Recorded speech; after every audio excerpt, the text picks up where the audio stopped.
bangsa kita 73% rakyat Indonesia yang beragama Islam tidak bisa baca Quran, tidak bisa baca Quran. Ali Imran ayatnya 134. A'udzubillahi minasyaitonirrajim. Bismillahirrahmanirrahim. Alladzina yunfikuna fis sarai wa khadarai wal khaziminal ghaiza wal afina anin nas wallahu yuhibbul muhsinin. Ada juga gini, alladzina yunfiquna fis sarra'i wad-dharra'i wal kadhiminal ghaidha wal 'afina 'anil nas wallahu yuhibbul muhsinin. Enak kalau Qurannya ya. Enak kalau Qurannya ya. Sejuk jadi. Jangan terlalu sombong, kamu sendiri gak ngerti Quran, kamu ngajak orang awam untuk melihat Quran. Padahal yang kayak gitu tuh memalukan kita umat Islam. Malu kita sebagai umat Islam kan, kok ada orang dakwah begitu modelnya. Tapi yang saya herankan itu dia ceramahnya mabok, yang ngedengerin tambah mabok semua. Saya juga sedih, orang dekat saya pun juga banyak yang belum bisa baca Quran.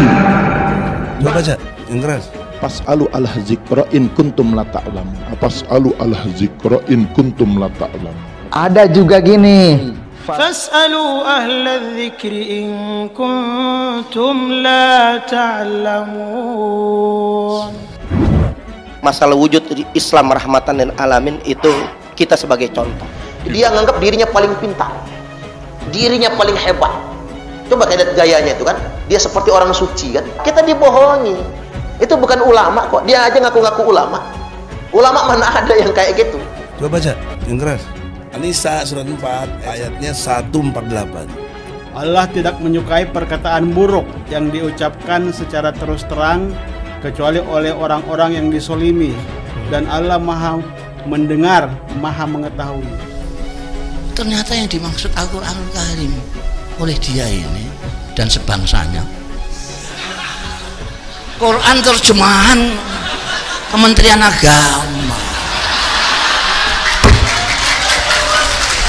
Ini Bang Egy lagi mau bikin bahtera. Nah, Bahtera Nuh. Bahtera Nuh, ayo naik ke bahteraku. Mae, kalau nggak tenggelam kalian, pasti tenggelam kayak zaman Nabi Nuh. Pasti. Saya juga sedih, orang dekat saya pun juga banyak yang belum bisa baca Quran.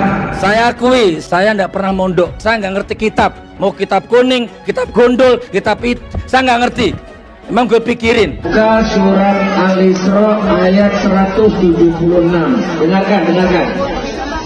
Buka ayat Al-Isra ayat 176. Kuyo goblok meneh, sak ngerti kula Al-Isra niku ayate mung 111. Kok sing maca 176. Kula mikir sing diwaca ayat saka ngendi? Ternyata ayat hasil amandemen 212. Akhirnya Al-Isra ayate 176. Niki semakin ngawur. Seluruh rakyat Indonesia adalah orang-orang munafik. Tidak ada orang yang takwa. Kami hidup di negeri Indonesia yang tidak menjalankan hukum-hukum-Mu, ya Allah. Kalau ini salah pemimpin kami yang serakah, fasik, zolim, musyrik, kafir, murtad. Cabutlah kekuasaannya, ya Allah. Bahkan secara negara ini karena moral pemimpin yang tidak dijaga amanahnya, ya Allah. Masih enak, dia kan bisa begitu karena tinggal di Indonesia. Jajal dia Pak, tinggal di Arab Saudi. Langsung potol palanya bener itu.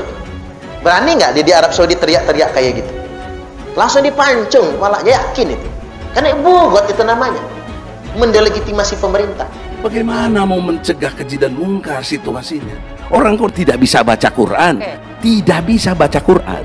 73% rakyat Indonesia yang muslim ini tidak bisa baca Quran, tidak bisa baca Quran.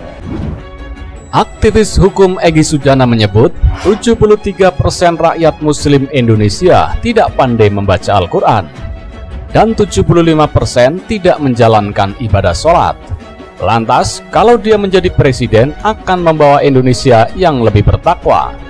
Menurut Monash University yang saya pernah mendengar hasil penelitiannya, 73% rakyat Indonesia yang muslim tidak bisa baca Quran.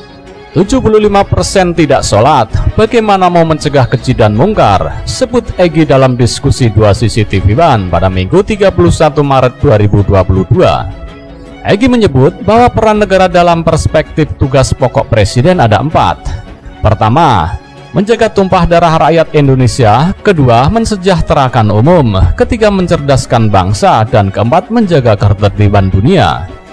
Dalam konteks menjaga kecerdasan ini, mencerdaskan kehidupan bangsa, seharusnya dicerdaskan bahwa Indonesia ini berdasar kepada Tuhan, dan sila pertamanya pun ketuhanan yang Maha Esa, kata dia.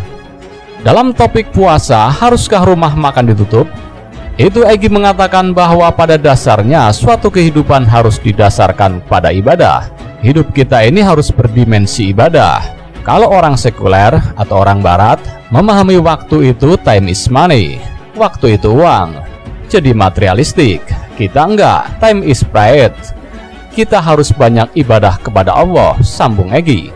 Ketua tim pembela ulama dan aktivis itu menyebut makna dimensi ibadah secara kenegaraan dalam sebuah visinya, yakni Indonesia semestinya bertakwa.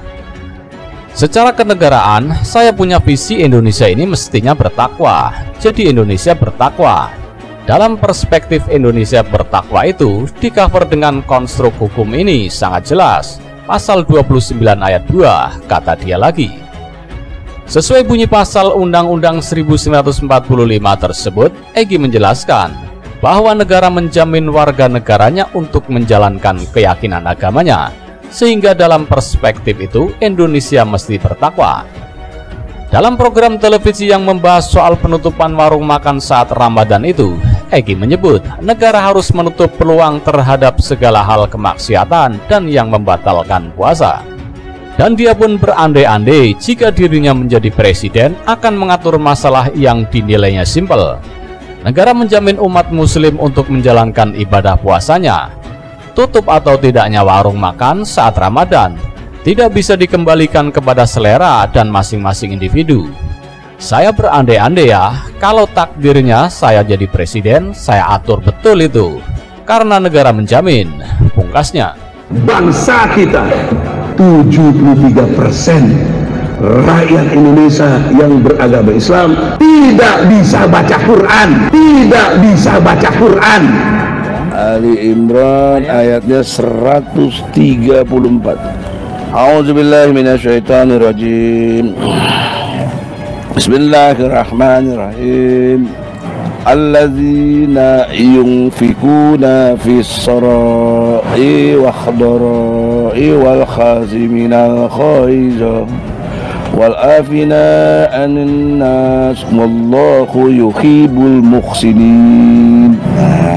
Ada juga gini.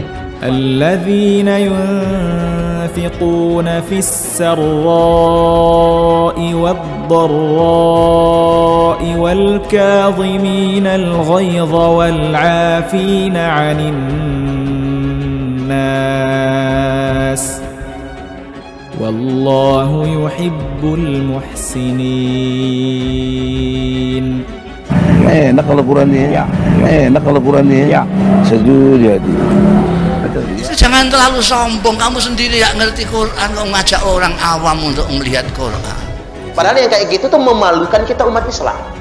Malu kita sebagai umat Islam kan, kok ada orang dakwah begitu modelnya. Tapi yang saya herankan itu dia ceramahnya mabok, yang ngedengerin tambah mabok semua.